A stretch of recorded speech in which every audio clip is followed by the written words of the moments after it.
Namaste. Thank you so much, Elizabeth, for creating this space. And I wish everyone a very prosperous time who has joined this podcast. And may they receive a lot of awakening, enlightenment, and all of the information what is meant for their highest good.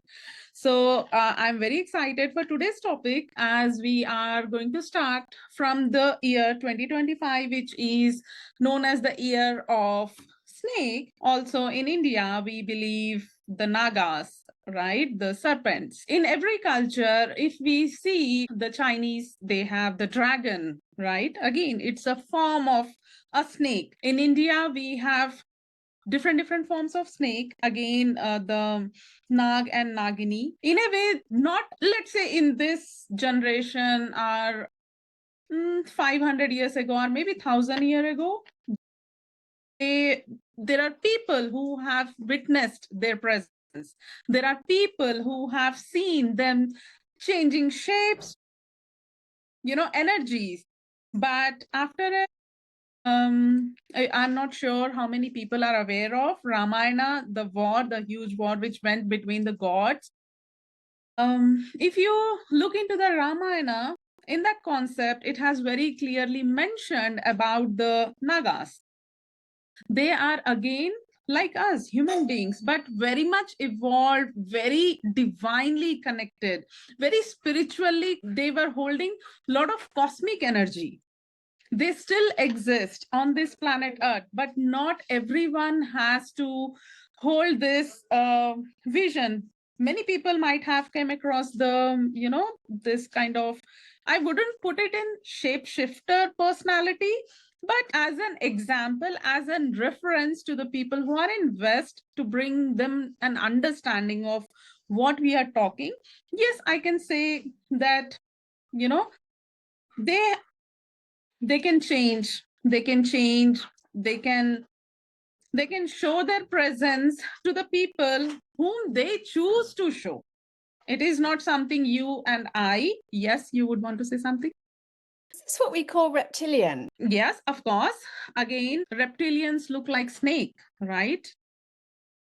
So we can say it is a category of the snake. Again, it is a separate topic from the Nagas. We are still exploring the dragon, the snake family, and the, let's say, shifting energies. So when you're pointing out about the reptilians, yes, reptilians are coming from a, fourth dimension, and they are not of a higher frequency, they are more of a lower frequency, because they create illusion, they create pain, they kind of, soul out of a human body. That's how they latch on, that's how they survive on sickness, on the fights, on the relationship, on creating greed. These reptilians, you will see any people, not you, but many people might have experience, but not many people would talk about this, especially around the ocean area, river area, the deep dense forest areas. These are the areas these kind of energies are still alive, they are very much living among us, but they don't show their presence. They just don't show their presence. Like in Cambodia, there are some mountains which are like snake, they are prayed as well, right? And Ohio, again, there are serpents of a different species available. And there are few more, even in India, we have temples. But apart from that, they are the beings who live under the ocean. In a very simpler manner for any person to understand, under the ocean. Okay, yeah, okay. So who are the beings that live under the ocean? And are they amphibian beings, or do they live inside cities? I've heard that there are cities under the ocean, huge big globes where people live. Yes. Amazing question. From a science perspective and a layman perspective, where day-to-day person can understand this, for example, why as a science, as a human beings, it is easy to explore the universe. We have reached on moon, we have reached on Mars, we have explored universe, galaxy. Why is it so hard to explore ocean? Whereas it's easy, I believe. There are people who would go scuba diving. We have all the access for oxygen.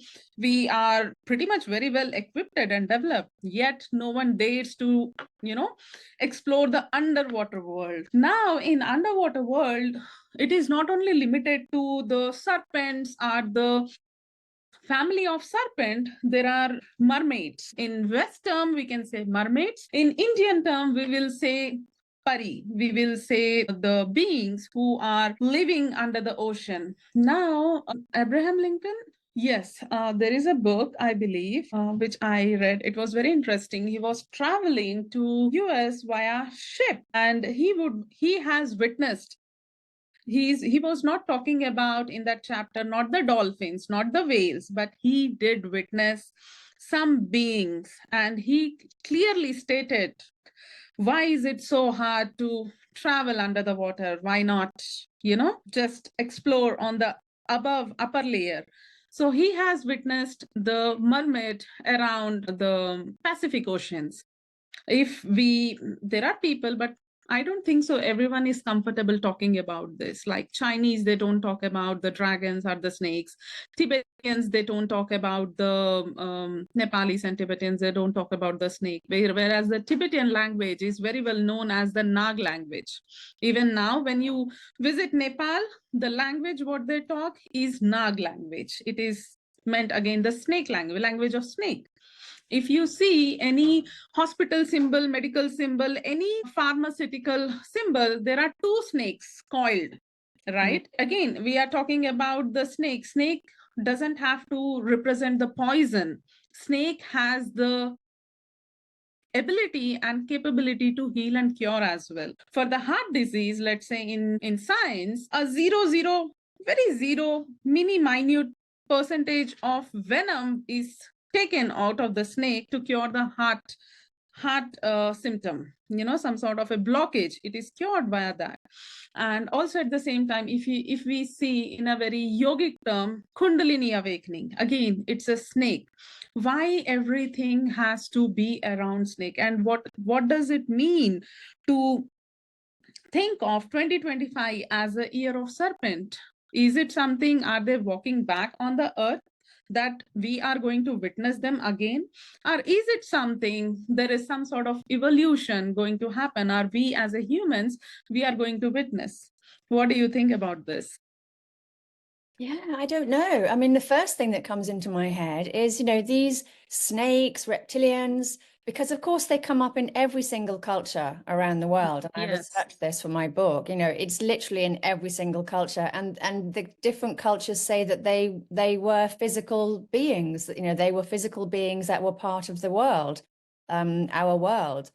But we don't see them anymore. And I hear people say that they're still living among us. But are these, you said that they're not shapeshifters. So what, do they have physical bodies? I read that they're able to control minds. So they control our minds so that we don't see them. We see them as a human. So it's not that they're shapeshifting into something different. It's that they create a field around their energy so that they look human. And our brain believes that we are seeing something human. Okay, I don't know about the manipulation, whether they are capable of doing that or not, because I personally, I have not witnessed that. So I don't know I can say about it. But yes, as per the experiences shared by my teachers, my gurus, my mentors, or I have come across the Indian mythological stories, yes, they can change their identity, their personality, but no one has mentioned about the manipulation that they manipulate. And no one has mentioned about them being some sort of controlling beings. Yes, they look pretty much like us, human beings, like physical human beings, like you and me, same. There is no change. And if they want, they can change themselves as a snake in no time. In no time, they can change as a human and they can change as a snake. Now, when it comes to their powers, they hold lot of spiritual cosmic wisdom. Okay. They are the beings who hold all of this, you and I, what we are talking, this exploration, this yoga anatomy, this Ayurveda anatomy. This is all coming from the Nagas. This is all coming from the Snakes, they are very essential for our ecological system of for us to be on planet Earth. It is very scientific, but not many people, especially skeptics, they are not comfortable knowing this fact because they have not seen it. And, fear, I think it just, when we live in fear, we don't live a full life. We should be open to talking about anything and everything, I think, because that's how we learn, that's how we grow, that's how we evolve. But what I don't understand about our society, and you've mentioned other cultures as well, is why these things are just not talked about. Why does no one talk about it? Let's say it is nothing we chose, or we as a human, we decide. It is the time, it is the, let's say in India, we believe nothing is in our own wish, like the energy body, the deities, the gurus, the gods, demigods, they choose this timing for us. Now they are choosing for humanity to become aware and awaken to this world, to this realm of gods, demigods, angels, fairies, pixies, jinns, soul, very bad souls, very crazy souls, everything. Why only now? Because it is time. Now is the time where humans and human mind is capable of accepting this as a fact. Yes, this exists. If this conversation we would have like 5 years ago, I don't think so it would have made sense, at least to you, that what is she talking? Maybe not true. Maybe I need to explore. Because in India, this is pretty much normal. It is very common. But in the West, it is not common, right?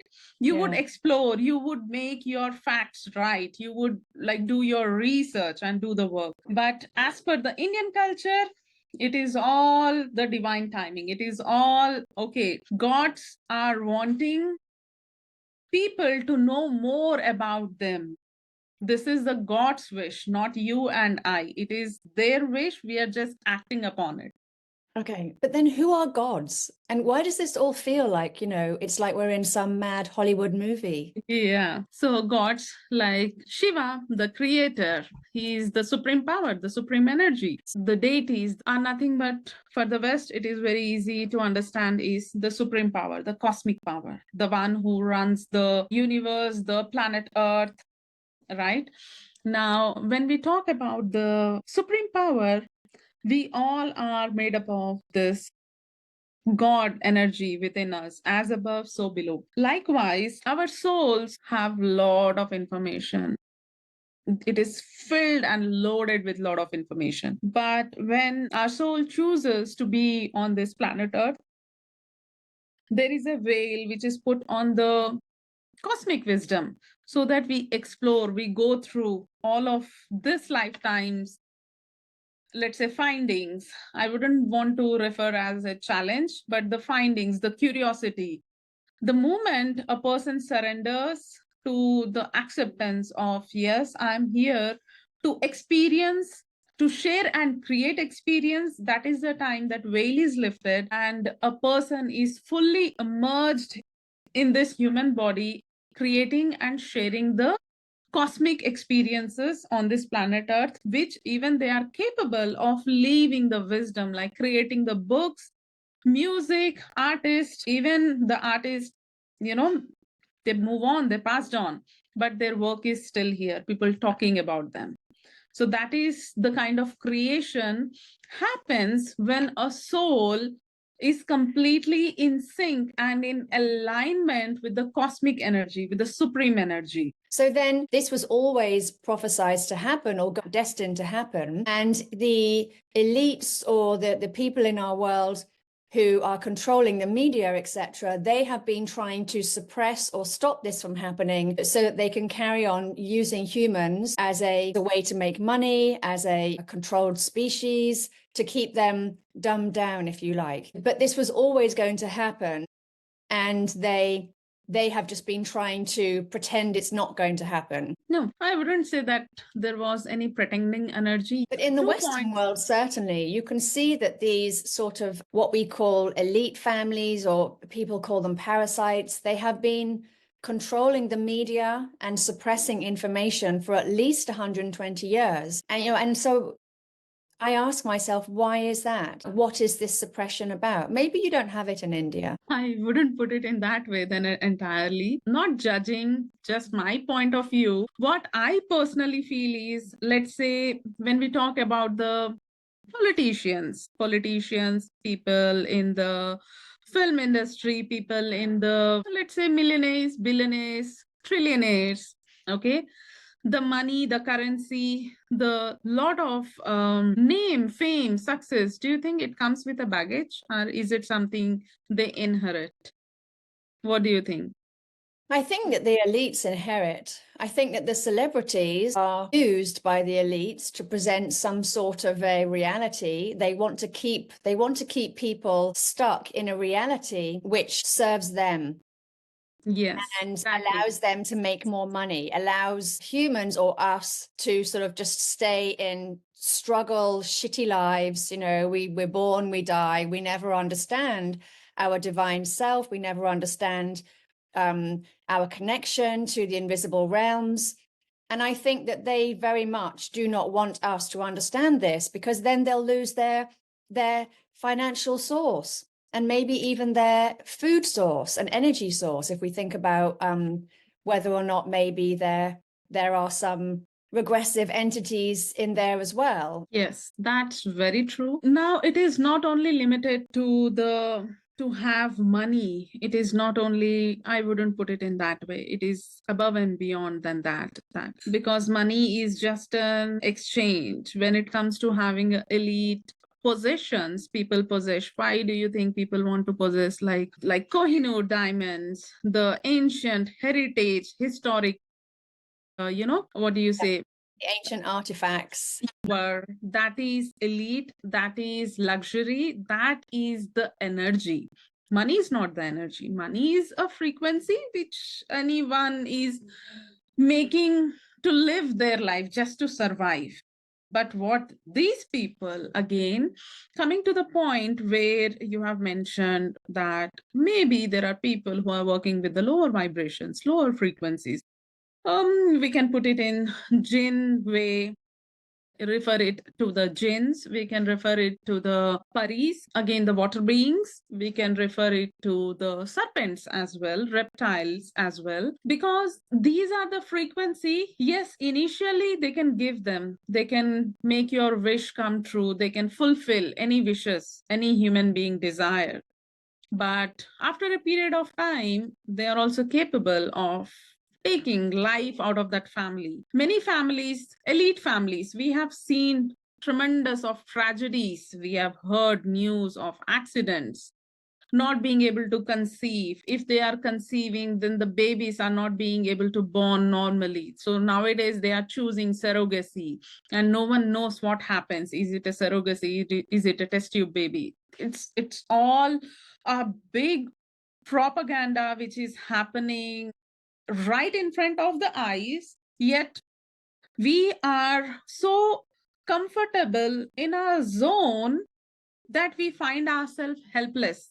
The knowledge is here, but no one is wanting to talk because the power of, at the moment, I would say the lower vibration is very high, not the divine energy. Yes, it's there, but not many people have tapped onto that energy. That will happen slowly, like by the month of April and May. Every individual person will tap into this energy. But as if now, there is a lot of lower vibration and lower frequency, lower beings. What lower being does is, okay, I want to manifest 1 million, and you do some sort of ritual, some sort of, work, some sort of offering, and boom, out of nowhere, a person is a millionaire. And everyone is like, whoa, where did that happen? And they would talk about, yeah, I was doing this, I wanted to experiment these, that. I'm just saying, but there are many people who are aware of behind the scenes, but no one is choosing to talk. What we can do as a collective, I would say, is believe in what you know as a family. Follow your own rituals, follow your own modality. Meditation helps a lot. Meditation is one of a great tool to explore your own brain, your own emotions and thoughts, because with these beings, We as a human, we are not capable, we are not strong enough to even say, because you never know, the moment you're going to talk, you might be hypnotized, you might be completely wiped out of this memory, and you're just living life as a layman. We have no idea. In India, there are so many newses nowadays, like especially in Delhi, in Nepal, in Calcutta, Pune, Mumbai, that a person would come to you with a piece of a paper saying, "Can you guide me to this address?" And the moment I take this paper, he will just, tap on this paper, and I'm hypnotized completely. And this person is taking, "Do you have wallet?" I would give my wallet, my mobile, whatever he would ask, I'll just give. And I'm just giving, and this person takes everything and leaves. Crazy things are happening. So is it a symbol, maybe? That's a symbol that you're looking at, or is it words? Some people are saying it is some sort of a chemical. Some people are doing like this, snapping, and it's just zoning a person out, because we are not living consciously. We are always on the headset. You are too much focused on the mobile. And if someone comes, we think, "Oh, I can help this person." And that's it, boom. That person has no idea what went wrong, and that person cannot, it's very hard for that person to reset that mind, reset that, snapping out of that reality. It's kind of stuck in that loop. Okay, so have they just been then taken over or attacked or something by a negative entity or Yes. shapeshifter, or so something's just got into it, to that physical body? No, I have done my part of research, and there is a discussion with my gurus and the priest in the temple. Purely, it is little bit has to do with the black magic, little bit has to do with the tantra. These entities, be it the jinn, be it the fairies, be it any spirit, okay, from any realm. I'm not talking about the cosmic realm or the divine beings. I'm talking about, let's say, lower vibrations, very stagnant, very ancestral, who are stuck, the spirits which are stuck in the loop. They are unable to enjoy the pleasure. They don't attack any individual person on the roads. It doesn't happen like that. They have their own way of getting connected. There is a way for that. Okay, I don't want to alarm anyone on this, so yeah, I'm not gonna talk about what is that way, but yes, there is a way how a entity gets latched onto a human body or a family. It's a choice and chosen by the spirit to connect to this family. It's a choice made by the spirit. Okay, now what we are experiencing in India as a collectively is a completely a human being, let's say, like a money heist. You might have seen the series on the Netflix, right? It is something, they came up with some sort of an idea to rob the people. That's it. It has nothing to do with the entities or beings. Yes, when I talk about the tantra, when I talk about the black magic, yes, then there is an involvement of some sort of mantras, yantras, and some sort of sigils, where a soul is being completely tied. That soul is like a slave to this practitioner, maybe for 3 months, maybe for 6 months, maybe for entire life. We don't know. It purely depends on this practitioner who is practicing and what this person is practicing. Okay, so is this something which their soul has agreed to do? Maybe before they incarnated here, maybe from a previous lifetime? Have they agreed to do this? Or is this something which is being inflicted upon them? Now, in this also, we have two aspects. Now, when we talk about, is it something the soul contract they come with, or is it something coming from the past life? In this past life, in this life, yes, when we talk about the ancestors who have passed on from this family, are the ancestors who are stuck in that realm of loop, where they are not being evolved as a spirit, not being degraded as a spirit, but they are stuck in that loop. These spirits can create a blockage. These spirits can create anger. These spirits can create health issues. These spirit can make relationships go in different ways. Yes, now this is one aspect. Now the other aspect of spirit choosing any soul or attacking a body without even conscious beings consent, this is black magic. in order to perform a black magic, in order to perform some sort of an activity where a consent is not needed. A person is so jealous, so envy a neighbor, that it can be done by a neighbor, it can be done by a friend, it can be done with your own loved ones. We don't know what people are carrying nowadays. The intentions are so, let's say, world has created that baggage in a human being that it feels easy to access jealousy than to feel light. Yes, I know that this is something that is quite common, I think, in the sort of the Asian countries. I don't think it's so common in the Western world, but maybe it's going on. It's just that nobody knows anything about it. Yeah. No, I have had many clients from Prague, Germany, and UK. When I've done their readings, psychic readings, and we have done some rituals to remove curses, to release the ancestral blockages, to ask for forgiveness. Yes, in the West, pretty much it is there, but it's a taboo to talk about, even with a neighbor or a friend. If they are healed, they are not comfortable referring to a friend saying that, hey, you know what, I've done this. That's how I'm growing. That's how I feel blessed, because it's just stigma around these topics, it's that limited mindset, or maybe fear, or maybe the fear of judgment, not the fear of the beings, but mostly the fear of being judged. I think in the Western world, it's because it's lack of belief. Because when I moved to Dubai and I was there for 12 years, the amount of clients I had who came asking to remove curses and black magic.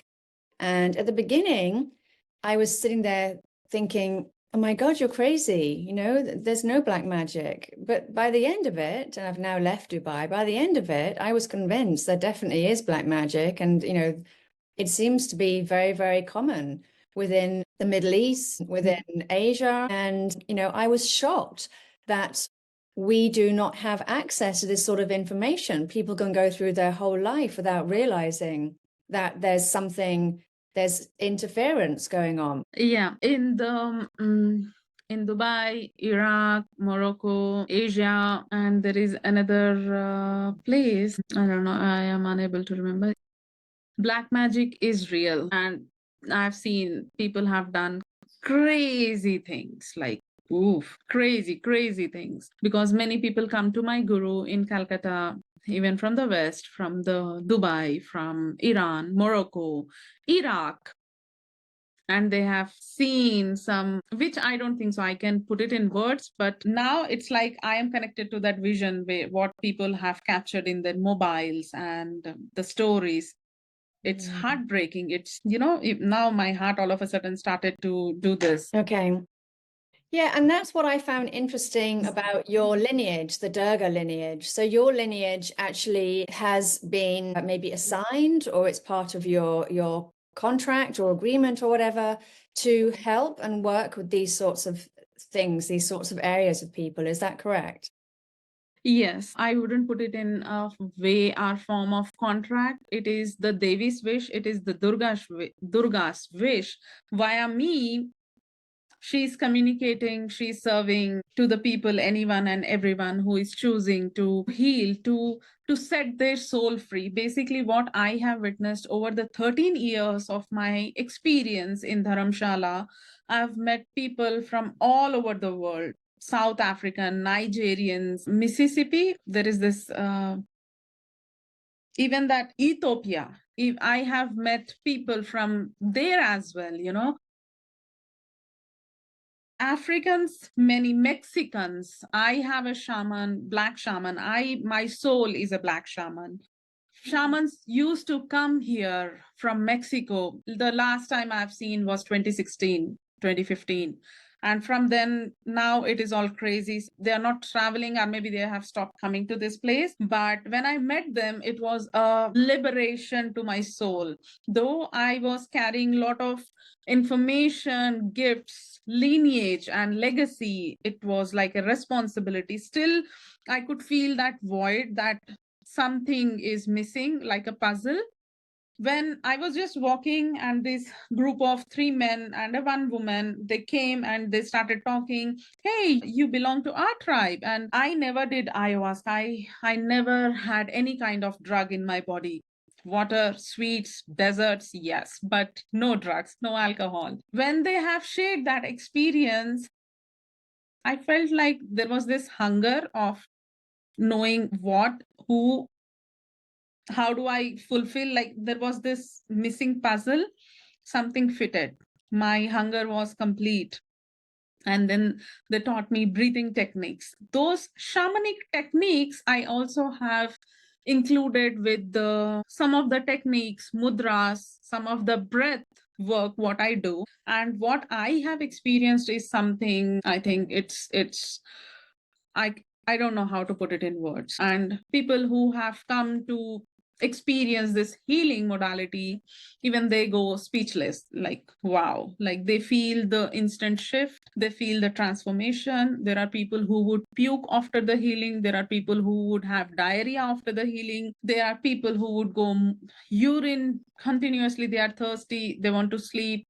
There are some people who are angry, they just want to yell. So I've seen that shift happening in a very tremendous, in a snap. I have seen that. And I guess over the period of time, with the respect or the choice what deity has chose me as an individual person to bring this wisdom and knowledge, with that I have combined some sort of a sense of limitless possibility, some sense of, freedom, liberation to the knowledge that yes, anyone is capable of healing themselves. They don't have to be dependent on me. I'm no one, I'm nothing. I'm just here to learn. Every day on planet Earth, we are learning, learning, unlearning, creating experience, sharing experience. That's what we are doing. I, till today, I carry that in my heart, this wisdom. I feel blessed, but also at the same time, I feel yes, there is more. There is more to this human brain. There is more to what we see. There is more to our all five senses, six senses, seven senses. Every individual person now, when we listen on the YouTube, it has become a platform to connect the spiritual dots. People are sharing wisdoms from all across the world, from their cultures, religion, from their aspects. And I think this year we are going to see more and more and more this sort of knowledge, practices, but also at the same time, people are going to be more confused and lost. That's where they should start practicing now by knowing who they are. If the least a person can do is, okay, I don't like black, I like white. If they can get the clarity of what black is for them and what white is for them, I think they are good. They are 80% good. Yeah. Spirituality starts with a strong self-identity. Otherwise, the spirits will pull you all over the place. And I think that's what's been happening in the Western world. Everyone is being pulled all over the place. But I think in the Western world, we still don't understand exactly what spirits and entities and deities and beings, we don't understand any of these terms, In the Western world, we're still very much fixated on physical matter, physical things. And I think most people still don't understand the concept of energetic things and invisible things. And, this is something that they're still learning. But I agree with you, where science has shown that our bodies self-heal. We do not need drugs. We sometimes need plants, but our bodies self-heal. And we can tap into these energies that we're surrounded by to heal ourselves. This also takes me back to, since 1900, 120 years, this is when, well, probably before this, but this is really when the pharmaceutical drug cartel started to be formed. So once again, we have this sort of suppression, censorship, manipulation, control for people who want to make a huge amount of money. And they've been doing this for at least 120 years. These are physical people, whether they are inhabited by the jinn, which I suspect that they possibly are, is a different matter, but this is only 120 years. So maybe in the 1800s, 1700s, maybe we were more spiritually aware, more spiritually open.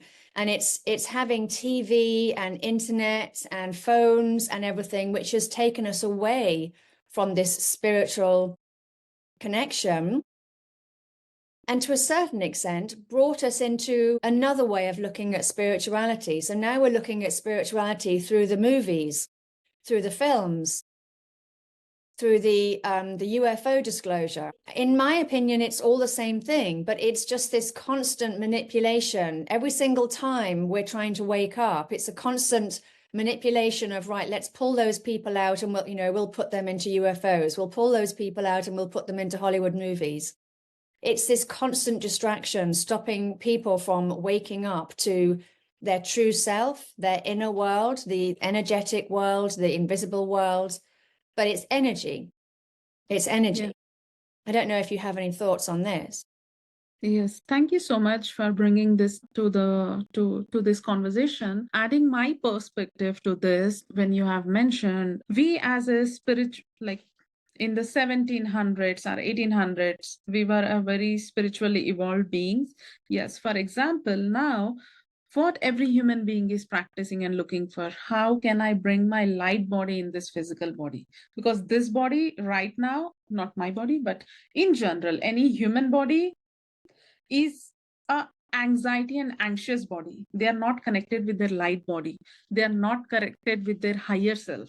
What now people join the courses to connect with their higher body, right? But in that era, with the right food, with the right ambience, with the right mindset, with the right upbringing, we as a humans, we were connected in this higher self. Our higher self was here, not here.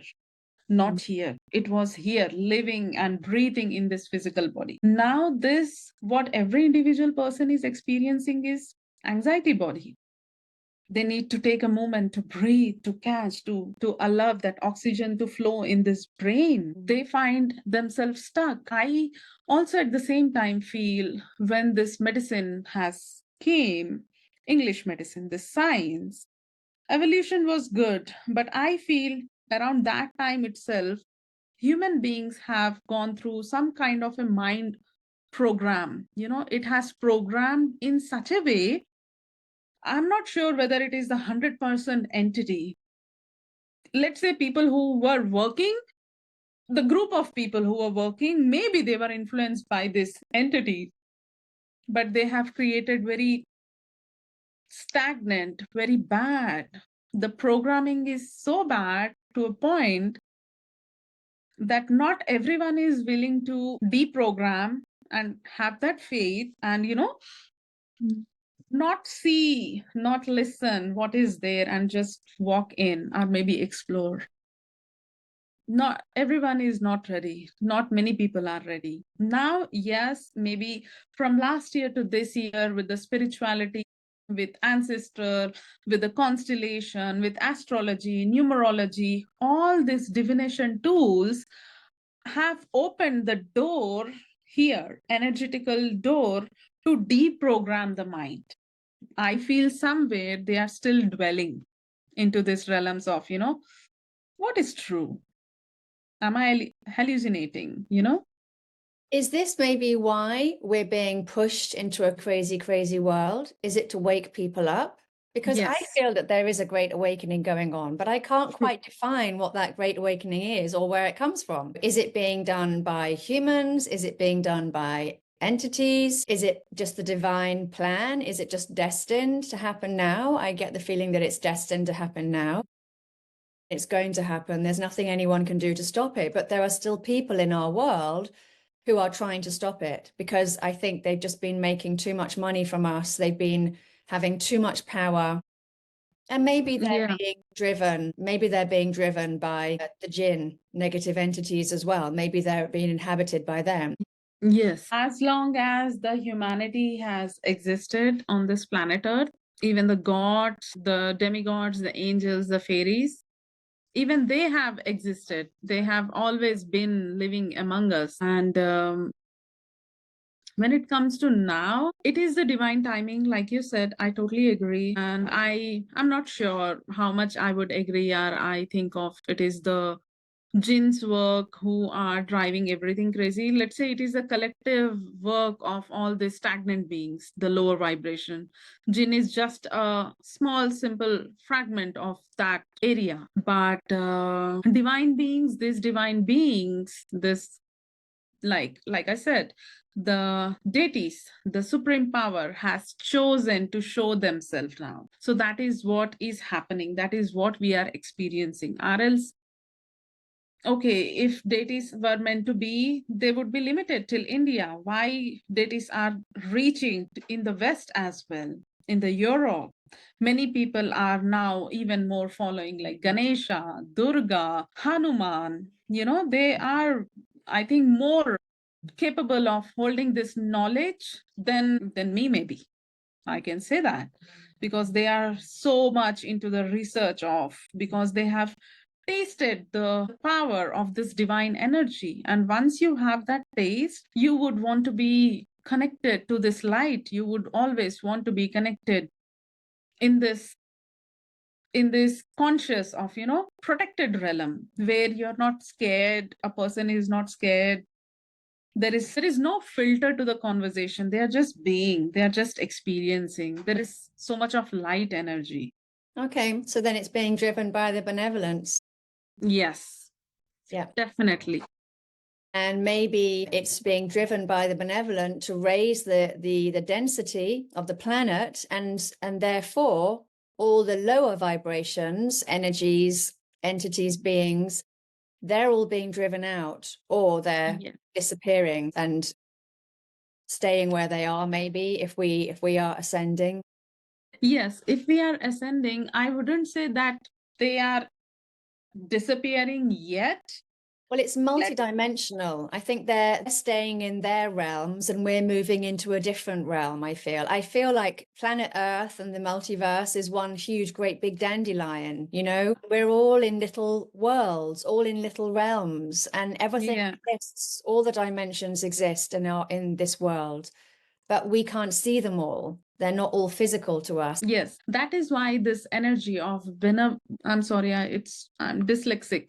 It's hard for me to pronounce the words. Okay. Benevolence. Yes, the divine power, the supreme energy. Why is it now? Is it time to teach, to talk, to liberate every human being? Because kind of we are in a spiritual war zone. It is a war between the lower, negative, stagnant, jinn, spirits, fairies, which doesn't serve humanity. Now this supreme power and this lower vibration, and we are the veil in between. Half of them are falling in this side, half of them are here. Some are holding this veil, knowing that, yes, at the end of the day, the supreme, the divine power will win. But in order to bring that success, that win, that liberation, I feel it's going to take, let's say, a couple of years of time. But yes, we are getting there. The journey has started. The war has started. But I hope that we win. I must say that I've been feeling very positive about this for quite a while now. There was a time when I wasn't positive and I felt very worried, but I've been feeling positive for quite a while now. I do feel that it's already done. We're already there.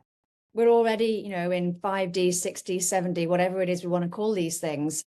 And what we're feeling and experiencing now is just the tail end of something. And I feel we've already transitioned, and I do feel, this is a destined period, and there's nothing anyone can do to stop it.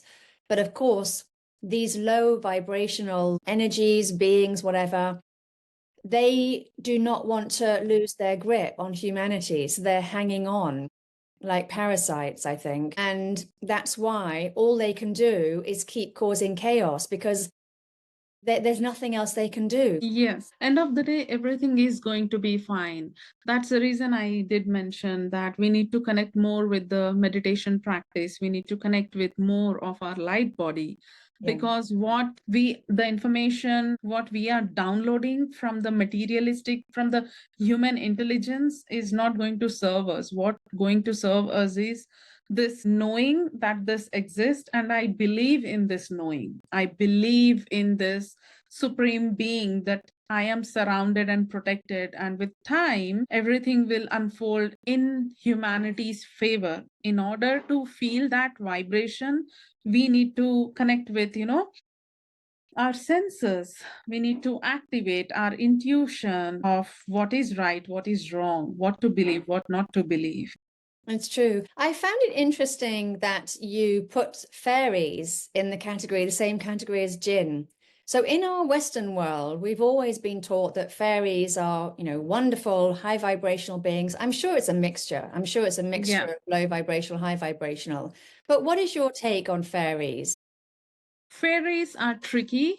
They can get any person's work done like this. Anything, money, job, career, love, not love, but reconciliation of lost love, friendship, property, any paperwork. Yes, they are amazing. The moment you connect with them, they can get your work done in a snap.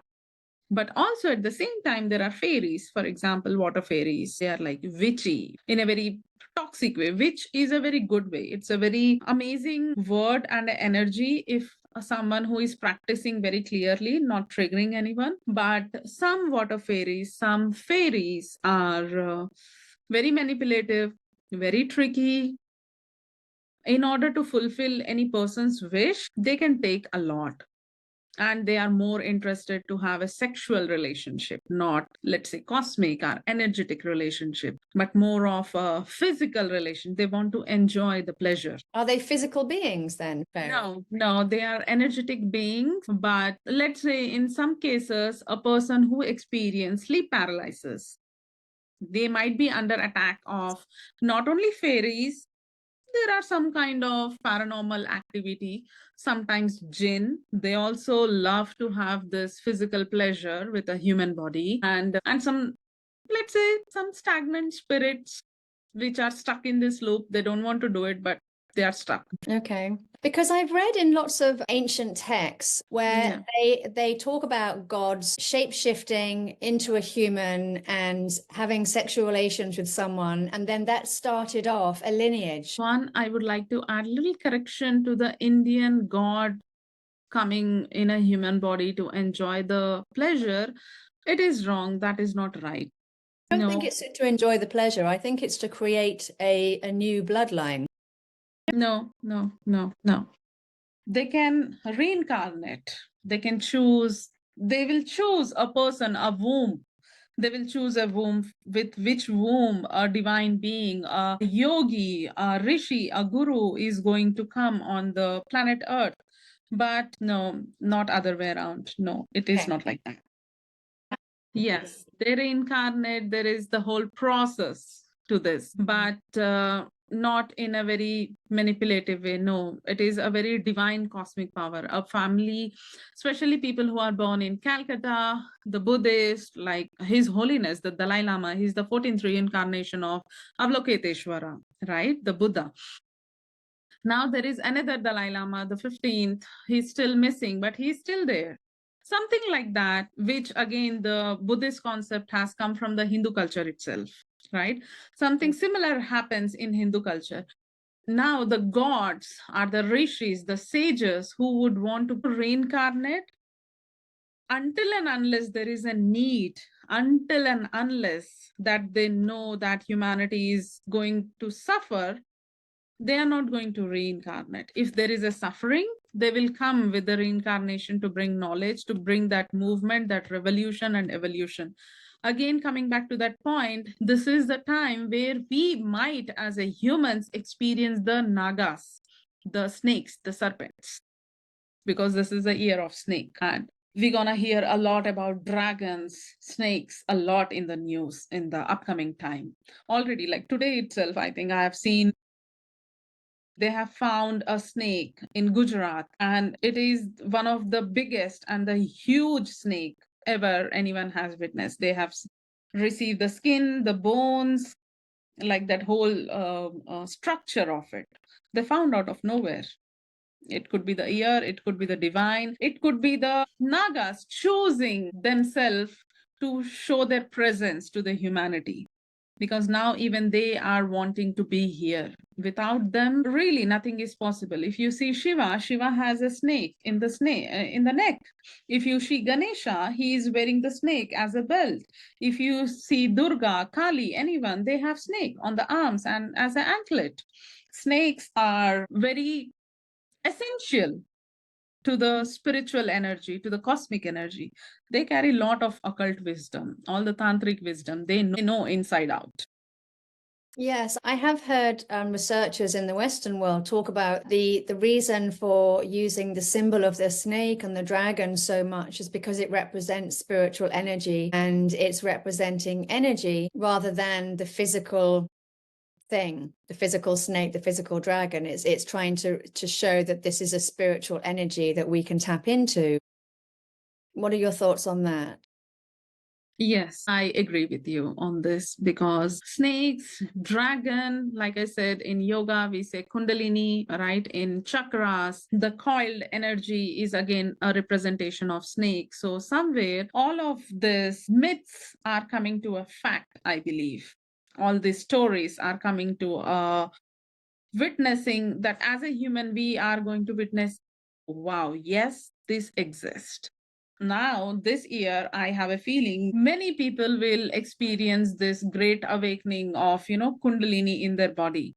If it is the year of snake, this is my thought, then I have a feeling that the energy what we are breathing is the energy of snake, the dragon breath, the energy where we can see the roots, the cord, and many people who are already empathic and are connected to the spiritual realm as a healer, as a psychic reader, or a channeler, their senses would be more active around this year, and they can integrate really good practices and hold on to this, which can bring good growth and a very deeper connection within themselves and the higher realms to download certain information, messages, or anything and everything they would want to receive. Okay, all right. So this is a good year to do meditation and connect to the invisible realms, connect to our higher minds. Yeah. I agree with you. The higher mind is in the body. I think actually all this information is held in our DNA because our DNA is a massive storage center. And we don't have to go outside to find it. We actually have to go inside to find it. Well, I think that's probably a great place to stop because we've been talking for more than an hour. This has been so fascinating. I cannot even begin to tell you how fascinating I find these conversations. Is very, very interesting hearing it from your perspective because it's still such a huge part of your culture. And yet in the Western world, we've lost all this. We moved into the church and we've lost all of this. And so it's so refreshing to hear it from your side because your culture still has all of this knowledge and information about, who we are and what this world is.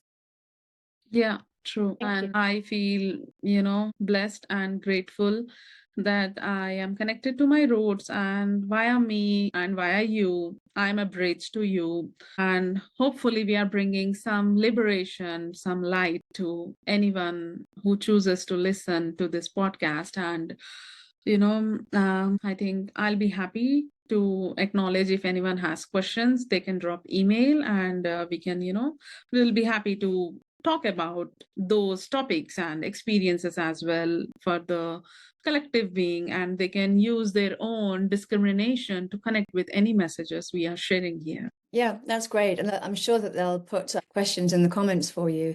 Just before we go, I want to ask you one quick question, and that is, do you use astrology and the zodiac in your culture? Yes, a lot. And we also use the Vastu Shastra, the Feng Shui. In West, it is more referred as Feng Shui, but in India, we refer as Vastu. Like everything, even this plant with the peacocks, if you see, it is a placement as per the Vastu, as per my designing, as per me working here. Everything with the light, with every setup, the color of my desk, everything we prefer. I mean, we are designed, we are trained, we are programmed from the childhood, from our grandmoms, moms. Don't do this in this way, do this. You are not supposed to keep it like this. You are supposed to keep it like this. This has to be.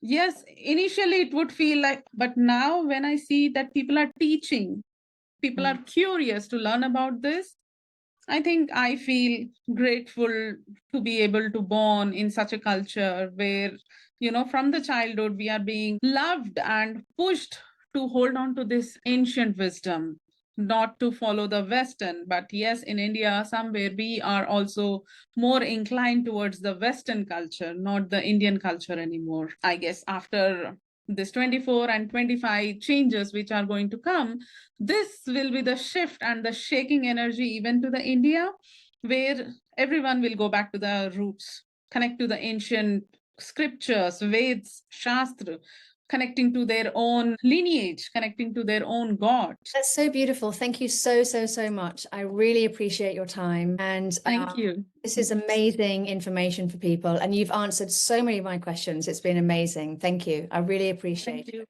Thank you. Okay. Thank you. Bye-bye. All right.